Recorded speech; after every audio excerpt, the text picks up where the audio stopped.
एक शराबी रहता था जो बहुत शराब पीता था। इस पीने की वजह से उसने अपनी सारी दौलत खो दी थी। आखिर में उसके पास केवल एक बछड़ा बचा था। वह उस बछड़े का सौदा करने निकला। चलते चलते उसको गांव का एक डॉक्टर मिला जिसे वह बहुत अच्छी तरह जानता था। उसने उसको रोककर पूछा, जनाब, आपको बछड़ा चाहिए? डॉक्टर ने पूछा, कितने का है? शराबी बोला, 1 पौंड का है। डॉक्टर ने उसको 1 पौंड निकाल कर दे दिया और उससे कहा, यह लो 1 पौंड और इस बछड़े को मेरे घर पहुंचा देना। मैं अभी एक मरीज को देखने जा रहा हूँ। शराबी उस बछड़े को डॉक्टर को बेचकर आगे बढ़ा तो उसे एक अध्यापक मिला। तो उसने अध्यापक से भी पूछा, जनाब, क्या आप ये बछड़ा खरीदोगे? अध्यापक ने पूछा, कितने का है ये बछड़ा? शराबी बोला, 1 पौंड का है। अध्यापक ने कहा, ठीक है, यह लो 1 पौंड और मेहरबानी करके इसे मेरे घर पहुंचा देना। मैं अभी जरा एक जरूरी काम से जा रहा हूँ। यह कहकर अध्यापक भी अपने रास्ते चला गया और वह शराबी पौंड लेकर और आगे बढ़ा। आगे जाकर शराबी को एक वकील मिला। उसने वकील से पूछा, जनाब, क्या आप ये बछड़ा खरीदेंगे? वकील ने पूछा, कितने का है ये बछड़ा? शराबी बोला, 1 पौंड का। वकील ने भी उसे 1 पौंड निकाल कर देते हुए कहा, ठीक है, यह लो 1 पौंड।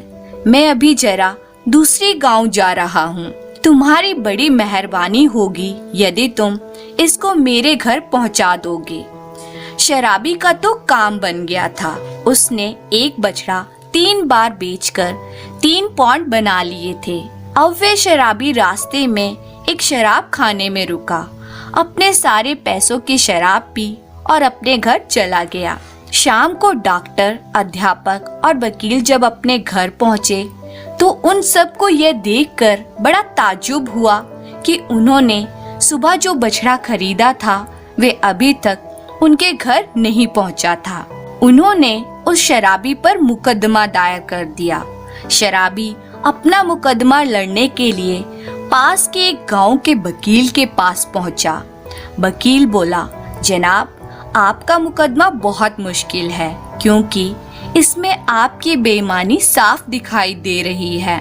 इसमें आपके बचने का केवल एक ही रास्ता है और वह यह है कि जब भी आपसे कोई सवाल पूछा जाए तो आप यही कहें, ओयंक ओयंक ओयंक। सो सब अदालत में पहुंचे।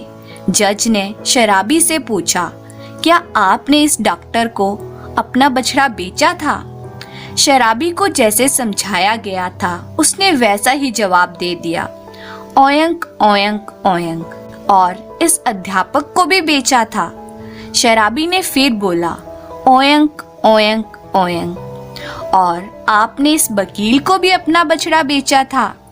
शराबी फिर बोला, ओयंक ओयंक ओयंक।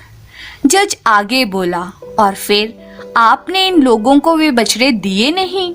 शराबी फिर बोला, ओयंक ओयंक ओयंक। जज आगे बोला, आपने ऐसा क्यों किया जनाब? शराबी फिर बोला, ओयंक ओयंक ओयंक। जज के कई सवाल पूछने पर भी जब शराबी के मुंह से सिवाय ओयंक ओयंक ओयंक के और कुछ न निकला तो जज ने उन तीनों से कहा, ऐसा लगता है कि ये आदमी पागल है। मेरा फैसला है कि इसे छोड़ दिया जाए। और शराबी को छोड़ दिया गया और वे तीनों अपने अपने पैसे गंवाकर अपने अपने घर चले गए। कुछ दिन बाद शराबी का वकील शराबी के पास आया और बोला, हम लोग मुकदमा जीत गए, इसलिए मेरी फीस दो। शराबी बोला, ओयंक ओयंक ओयंक। वकील बोला, देखो, तुम ये चालाकी मेरे साथ नहीं खेल सकते। मैंने ही तुमको यह मुकदमा जिताया है। ओयंक ओयंक ओयंक। अब क्या मैं तुमसे अपनी फीस के लिए झगड़ा करूं? ओयंक ओयंक ओयंक। और वह वकील भी डॉक्टर, अध्यापक और वकील की तरह उस शराबी से ओयंक ओयंक के अलावा और कुछ भी ना बुलवा सका तो उसको भी उसकी फीस नहीं मिली और वह बेचारा बिना फीस का मुकदमा लड़े ही चला गया। इस तरह उस वकील की सिखाई हुई चाल उसी के सिर आ पड़ी। धन्यवाद।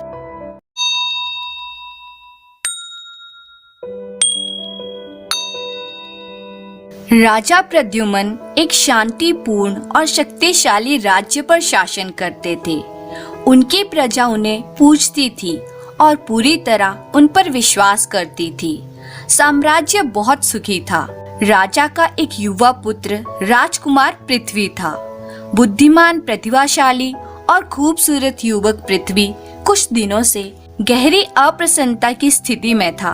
अनेक प्रयासों के बाद भी राजा समझ नहीं पा रहा था कि उसका पुत्र हर समय इतना दुखी क्यों रहता है। राजकुमार पृथ्वी अक्सर अपने कमरे की खिड़की के पास बैठकर शून्य दृष्टि से खिड़की से बाहर देखता रहता। उसे अपने आसपास घट रही घटनाओं में कोई दिलचस्पी नहीं थी। भव्य समारोहों और शाही उत्सवों में भी वह अप्रभावित सा रहता। राजा प्रद्युम्न बहुत दिनों तक ये सहन नहीं कर पाए और उन्होंने अपने पुत्र से ये पूछने का निर्णय किया कि कौन सी ऐसी बात है जो उसे परेशान कर रही है। राजा प्रद्युम्न ने राजकुमार पृथ्वी से कहा, कौन सी बात है जो तुम्हें इतना खाए जा रही है? तुम्हारे पास किस चीज की कमी है? कौन सी चीज तुम्हें इतना परेशान कर रही है? कुछ समय से तुम खुश नहीं हो।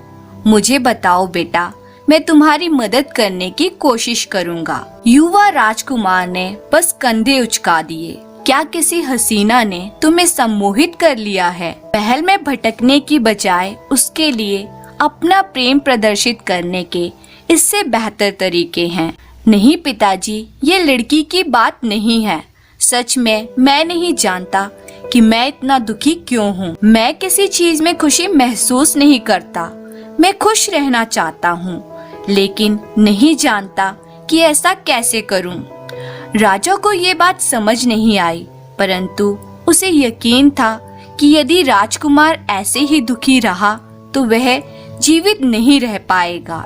राजा ने महसूस किया कि अब राजकुमार पृथ्वी को चिकित्सा की जरूरत है। उसने अपने बेहतरीन चिकित्सकों, ज्योतिषियों और विद्वानों के लिए एक फरमान जारी किया कि वे बैठकर यह तय करें कि इस स्थिति में क्या किया जाना चाहिए। लगातार 3 दिन के विचार विमर्श के बाद ज्योतिषियों ने आखिरकार एक हल निकाला। मुख्य ज्योतिषी रमा पंडित ने कहा, महाराज, हमने इस मुद्दे पर काफी विचार किया है। अपने राजकुमार को सहायता करने के लिए हमें एक ऐसा व्यक्ति खोजना होगा जो पूरी तरह सुखी हो, जो जीवन से पूरी तरह संतुष्ट हो। राजा थोड़ा चौंका और उसने चौंकते हुए कहा, मुझे एक संतुष्ट और सुखी व्यक्ति ढूंढना होगा। हाँ महाराज, और जब आप उस सुखी व्यक्ति को ढूंढ लें, आपको उसकी कमीज अपने बेटे के लिए खरीदनी होगी। इसके बाद सब ठीक हो जाएगा। राजा ने इस पर विचार किया और अंततः इसके लिए तैयार हो गया। उसने पूरे राज्य में घोषणा करवा दी कि जो भी सुखी व्यक्ति के बारे में बताएगा उसे बड़ा इनाम मिलेगा। इस घोषणा के बाद उसने अपने संदेश वाहकों को दूर दूर तक ऐसे व्यक्ति की तलाश में भेजा जिसकी कमीज उसके पुत्र को फिर से जीवंत बना सके। जल्दी लोगों ने राजा से मिलने के लिए भीड़ लगाना शुरू कर दिया। राजा के सामने पेश किया जाने वाला पहला व्यक्ति एक पुजारी था। राजा ने उससे पूछा, क्या आप सुखी हैं? पुजारी के लिए राजा का प्रश्न सरल और प्रासंगिक था। हाँ महाराज, मैं बहुत सुखी हूँ। ठीक है, तो आप क्या शाही पुजारी बनना चाहेंगे? राजा ने उससे पूछा। यह सुनकर पुजारी का चेहरा चमक उठा।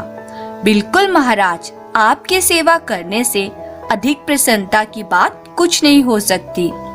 राजा को क्रोध आ गया। वह गुस्से से चिल्लाया, इससे पहले कि मैं तुम्हें जेल में डलवा दूं, निकल जाओ मेरे महल से। तुम झूठे हो।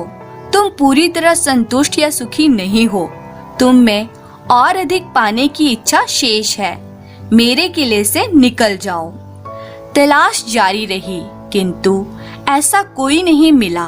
2 सप्ताह बाद एक पड़ोसी राजा के बारे में सूचना मिली, जिसे असाधारण रूप से सुखी व्यक्ति माना जाता था। उसकी एक खूबसूरत रानी और कई राजकुमार थे। उसका कोई शत्रु नहीं था और उसका राज्य शांतिपूर्ण और शक्तिशाली था। राजा ने ये सोचकर कि शायद अब उसको प्रार्थनाओं का फल मिले, अपना दूत उस राजा के पास भिजवा दिया। उस राजा ने दूत को बताया, ये सच है कि मेरे पास वे सब कुछ है जो मैं इच्छा कर सकता हूँ। मेरी एकमात्र चिंता यह है कि मैं जल्दी मृत्यु को प्राप्त हो जाऊंगा और यह सब खो दूंगा जो मेरे पास है। यह बात मुझे इतनी चिंतित करती है कि यह मुझे रातों को जगाए रखती है। यह सुनते ही दूत को लग गया कि इस राजा की कमीज ले जाने का कोई लाभ नहीं है। दूत से उस राजा का सच जान राजा प्रद्युम्न बहुत निराश और परेशान हुए। उनकी समझ में नहीं आ रहा था कि अब क्या करें। उसका पुत्र दुख की प्रतिमूर्ति था और राजा उसके लिए कुछ नहीं कर सकता था जब तक कि उसे वे कमीज नहीं मिलती। अपना दिमाग शांत करने के लिए राजा प्रद्युम्न ने शिकार पर जाने का फैसला किया। मैदान में उसने कुछ मीटर दूर एक खरगोश पर तीर चलाया। तीर खरगोश को केवल स्पर्श करके निकल गया और वह खरगोश जंगल में भाग गया। खरगोश का पीछा करते करते राजा अपने दल से अलग भटक गया। कुछ मिनटों बाद उसने खरगोश का पीछा करने का इरादा छोड़ दिया और अन्य लोगों के पास लौटने का फैसला किया, लेकिन रास्ते में किसी चीज ने उसे रोक लिया। उसकी बाईं ओर एक अजीब सी आवाज आ रही थी। जब वे आवाज के पास पहुंचा तो राजा को पता चला कि कोई सीटी बजा रहा था। उसके सामने एक पेड़ के नीचे एक युवक खड़ा था। यह युवक आसमान में तैरते बादलों को निहार रहा था। राजा ने उस युवक से कहा, हे युवक सुनो, क्या तुम देश के राजा के व्यक्तिगत सलाहकार के पद पर नियुक्त होना चाहोगे? वह बोला, मैं सलाहकार बनूं? वह तो बहुत परेशानी वाला पद है। मेरी उसमें कोई दिलचस्पी नहीं है। मैं जैसा हूँ अच्छा हूँ। राजा का चेहरा खुशी से चमकने लगा। राजा ने स्वीकारा कि यह युवक वही सुखी व्यक्ति है। ईश्वर का शुक्र है कि आखिरकार एक पूरी तरह खुशी व्यक्ति मिला। राजा उस युवक को अपने सेवकों के पास ले गया। मेरा पुत्र अब बच जाएगा। अब भी मेरे बेटे के लिए उम्मीद बची है। वह युवक की ओर मुड़ा और गर्मजोशी से कहा, तुम मुझसे कुछ भी मांग सकते हो युवक, परंतु मुझे भी तुमसे कुछ चाहिए। युवक ने विचित्र निगाहों से राजा की ओर देखा। आपको मुझसे जो भी चाहिए आप ले लीजिए महाराज। मेरा पुत्र पृथ्वी मर रहा है और सिर्फ तुम ही उसे बचा सकते हो।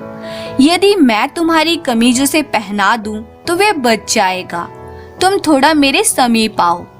राजा ने मुस्कुराते हुए युवक के कंधे थपथपाए और उसकी कमीज के बटन खोलने के लिए हाथ आगे बढ़ाए। फिर अचानक राजा रुक गया। उसके हाथ नीचे आ गए। सुखी व्यक्ति ने कमीज ही नहीं पहनी हुई थी। राजा को एहसास हो गया कि असली खुशी किसी और से खरीदी नहीं जा सकती। अपने सामने खड़े युवक को, जिसका जीवन उसके पुत्र के जीवन से बहुत अलग था, देखते हुए राजा ने महसूस किया कि असली संतोष और खुशी अंदर से आती है और उसका इससे कोई लेना देना नहीं कि हमारे पास कितना धन है। धन्यवाद।